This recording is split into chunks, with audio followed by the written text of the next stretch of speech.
Il y a des pertes qui font du bruit, et d'autres qui arrivent sans prévenir, sans annonce, sans fracas. Quelque chose était là hier, aujourd'hui, il n'y est plus. Pas d'avertissement, pas de discussion, pas d'explication claire. Et c'est souvent ce silence qui fait le plus mal. L'homme supporte mieux la douleur quand il en comprend la raison, mais quand une chose disparaît sans justification apparente, le cœur cherche désespérément un sens. Pourquoi maintenant? Pourquoi ainsi? Pourquoi sans signe?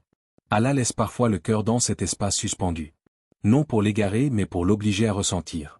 Car certaines vérités ne se comprennent pas avec l'intellect, elles se traversent avec le cœur.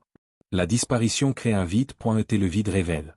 Il révèle ce qui occupait réellement la place, ce qui soutenait, ce qui rassurait, ce qui donnait une illusion de stabilité. Quand cela disparaît, l'homme découvre soudain à quel point il s'y appuyait. Pas toujours consciemment, mais profondément. Allah ne retire jamais au hasard, même quand l'homme ne voit pas encore ce qui est en train de se jouer.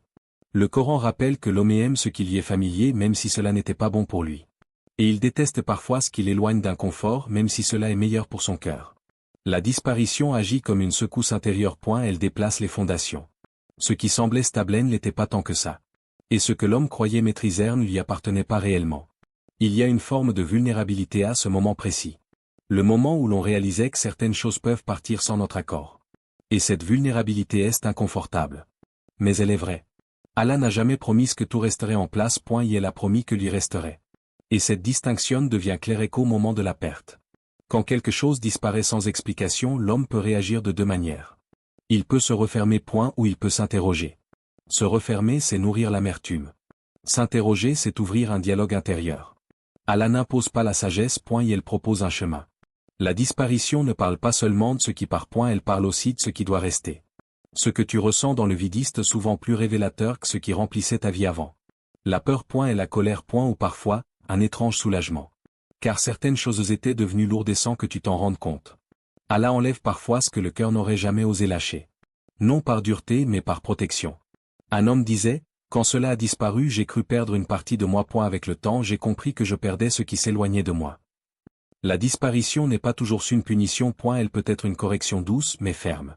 Allah ajuste parfois la trajectoire en retirant ce qui dévie.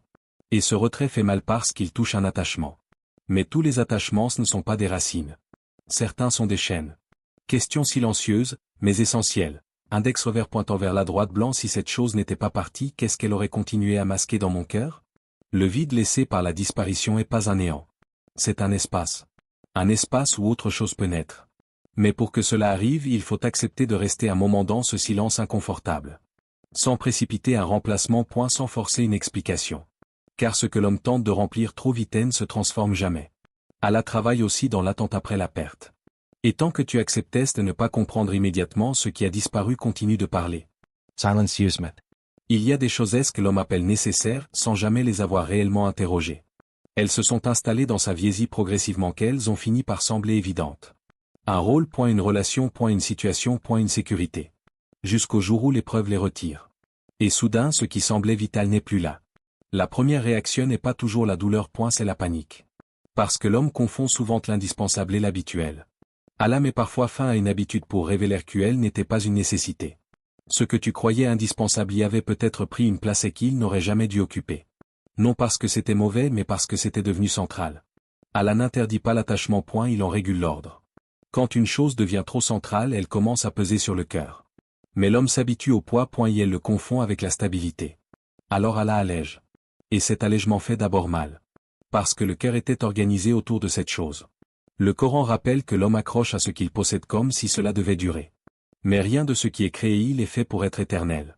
Quand Allah retirait ce que tu croyais indispensable, il te confronte à une vérité simple. Ce qui est indispensable ne peut pas te quitter. Si quelque chose peut partir, c'est que ce n'était pas une racine. C'était un appui temporaire. Et les appuis temporaires ne sont pas faits pour porter toute une vie. Une question directe s'impose. Index revers pointant vers la droite blanc. Sur quoi mon cœur s'est-il appuyé au point d'en oublier Allah? Ce n'est pas une accusation, c'est un réalignement. Car ce que tu croyais indispensable et empêchait peut être développé une autre dépendance. Plus profonde, plus stable. Allah enlève parfois ce qui rassure pour rappeler ce qui sécurise réellement. La différence est subtile. Ce qui rassure calme momentanément, ce qui sécurise et stabilise durablement. L'épreuve retire souvent le rassurance pour révéler le sécurisant. Et dans ce processus, le cœur résiste. Il réclame ce qu'il connaissait, et elle demande le retour de l'ancien équilibre. Mais Allah ne revient pas en arrière-point, il est là juste vers l'avant.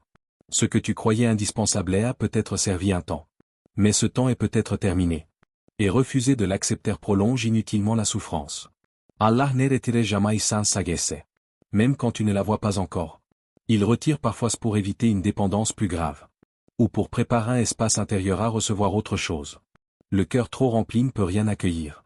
Question inconfortable mais libératrice. Index revers pointant vers la droite blanc. Si cette chose revenait aujourd'hui, me rapprocherait-elle vraiment d'Allah? Si la réponse est floue, alors la perte en est peut-être pas une perte. Mais une protection déguisée. Allah ne les enlève pas pour humilier, il l'enlève pour réordonner. Ce qui était devenu indispensable prenait peut-être une place qui ne lui appartenait pas. Et tant que cette place en est pas libérée, le cœur reste déséquilibré. Ce que tu croyais vitalité peut être simplement familier. Et Allah, par miséricorde, ne laisse pas le cœur se construire sur ce qui ne dure pas. Même si cela passe par un retrait douloureux, ce retrait continue de travailler en profondeur. Il y a un moment, souvent discret, où le cœur cesse de lutter. Pas parce que tout est réglé, mais parce qu'il a compris ce qu'il ne pouvait plus porter, ce qui ne lui appartient plus. Ce moment ne fait pas de bruit, il n'est pas spectaculaire, mais il marque un basculement intérieur. Le cœur devient plus léger non parce qu'il a tout récupéré, mais parce qu'il a cessé de retenir. Allah n'allège pas toujours scène donnant davantage, il allège souvent en retirant ce qui pesait. Et ce poids n'était pas toujours visible. C'était des attentes, des espoirs figés, des projections. Quand elles tombent, le cœur respire autrement. Il découvre une paix étrange, presque déroutante. Car cette paix n'est pas liée à une solution extérieure, elle naît d'un réalignement intérieur. Allah dit que les cœurs ne s'apaisent véritablement que par son rappel. Et quand ce rappel prend plus de place, d'autres choses en prennent moins. Le cœur allégé n'est pas un cœur vide. C'est un cœur moins encombré. Il ne dépend plus autant de circonstances. Il ne se définit plus uniquement par ce qu'il possède ou ce qu'il a perdu. Il commence à se définir par ce à quoi il se confie. Quand le cœur devient plus léger, il devient aussi plus sensible. Il perçoit mieux les signes, les détails, les petites miséricordes. Ce que l'homme ne voyait pas avant apparaît maintenant clairement. Parce que le bruit intérieur est calmé. Allah ne parle pas toujours dans le tumulte, il parle souvent dans l'apaisement qui suit. Un homme disait, quand j'ai arrêté de m'accrocher, j'ai senti une présence que je n'avais jamais remarquée avant. Ce n'était pas une nouvelle chose, c'était une chose ancienne que le poids masquait. Le cœur allégé commence à faire confiance autrement. Pas une confiance naïve, une confiance enracinée. Il accepte que certaines réponses ne viennent pas tout de suite. Il accepte que certains chapitres ne se rouvrent pas. Et dans cette acceptation, il trouve une stabilité nouvelle. Question douce mais profonde. Index revers pointant vers la droite blanc. Si mon cœur est plus léger aujourd'hui, de quoi Allah m'a-t-il discrètement libéré? La légèreté n'est pas l'oubli, c'est une transformation du lien. Ce qui faisait mal fait moins mal. Pas parce que cela a disparu de la mémoire, mais parce que cela a changé de place. Allah n'efface pas les traces, et elle les cicatrise. Et la cicatrice ne fait plus souffrir quand elle a fini son travail. Le cœur plus léger ne cherche plus à revenir en arrière. Il regarde devant sans précipitation. Il ne sait pas encore ce qu'Allah prépare, mais il sait désormais à qui il confie l'avenir. Cette légèreté n'est pas permanente, elle se cultive. Par le rappel, par l'acceptation, par la confiance renouvelée. Allah n'enlève pas seulement pour corriger le présent, il enlève pour préparer une stabilité future. Et quand le cœur s'allège, il devient enfin capable de porter ce qui vient. Il arrive un moment où le cœur cesse de compter ce qui est parti. Non par oubli, mais par compréhension. Quand tout ce qui pouvait disparaître a montré qu'il pouvait disparaître, le cœur commence à chercher ce qui ne s'efface pas. Ce qui restait ne fait pas de bruit. Ce n'est pas une possession, ce n'est pas une situation, ce n'est pas une garantie visible. C'est une présence. Quand tout s'efface, Allah ne disparaît pas. Il devient plus perceptible. Car tant que le cœur était occupé à retenir, il n'écoute pas. Le silence qui suit la perte est pas vide, il est habité. Habité par une stabilité qui ne dépend plus des circonstances. Allah dit que tout ce qui est sur terre est destiné à disparaître et que seule sa face demeure. Cette vérité, le cœur la connaissait en théorie, mais maintenant il la ressent. Ce qui restait n'est pas ce qui rassurait autrefois, c'est ce qui soutient réellement. Une confiance plus profonde, un tawakkul plus sincère, une relation plus nue. Quand tout s'efface, les illusions tombent. L'homme cesse de négocier, et il cesse de conditionner sa foi à ce qu'il reçoit. Il ne dit plus, je ferai confiance quand, il dit, je fais confiance, même si. Ce basculement est silencieux mais décisif. Allah n'a jamais été l'option de secours, c'était le fondement. Mais le cœur ne le savait pas encore. Ce qui reste quand tout s'efface, c'est une orientation. Le regard intérieur cesse de se disperser. Il se recentre. Non sur l'épreuve mais sur celui qui la permet. Un homme disait, quand je n'avais plus rien à quoi me raccrocher, je me suis rendu compte que je n'étais jamais tombé. Parce qu'Allah était l'avant la chute. Et il est resté pendant le silence. Question ouverte, laissée au cœur. Index revers pointant vers la droite blanc. Si tout ce qui pouvait partir est parti, qu'est-ce qui tient encore mon cœur debout? Cette question n'appelle pas une réponse immédiate. Elle accompagne. Elle mûrit. Elle transforme la relation à la sans mots. Quand tout s'efface, le cœur cesse de courir. Il marque. Pas plus lentement mais plus consciemment. Il ne cherche plus à contrôler l'issue. Il s'abandonne au sens. Et dans cet abandon, il découvre que la sécurité n'était pas dans ce qui durait mais dans celui qui ne change pas. Allah n'a pas retiré pour laisser le vide. Il a retiré pour révéler l'essentiel. Et ce qui restait n'est pas spectaculaire. Mais c'est suffisant. C'est stable. C'est présent. Et cela accompagne désormais le cœur dans chaque pas à venir. Peut-être que tu pensais que l'épreuve était venue pour te faire souffrir. Peut-être que tu croyais qu'elle était là pour te punir, te freiner, ou de retirer quelque chose. Mais si tu regardes bien, elle n'a jamais parlé seulement de ce qui est parti. Elle a parlé de ce qui tenait ton cœur. Elle a révélé ce à quoi tu donnais du poids, de la place, de la valeur. Et surtout, elle t'a doucement ramené vers une vérité que le confort faisait taire.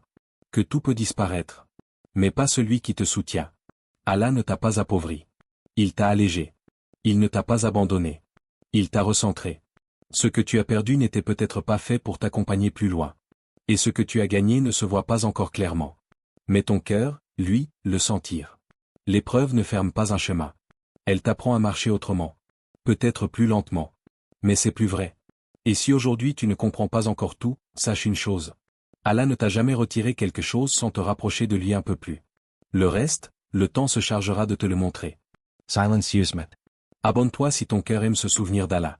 Chaque vidéo est un pas intérieur, marche avec nous. Si ce rappel t'a parlé, d'autres t'attendent. Ici, on nourrit le cœur avant l'esprit. Rejoins ceux qui cherchent la paix, pas la perfection.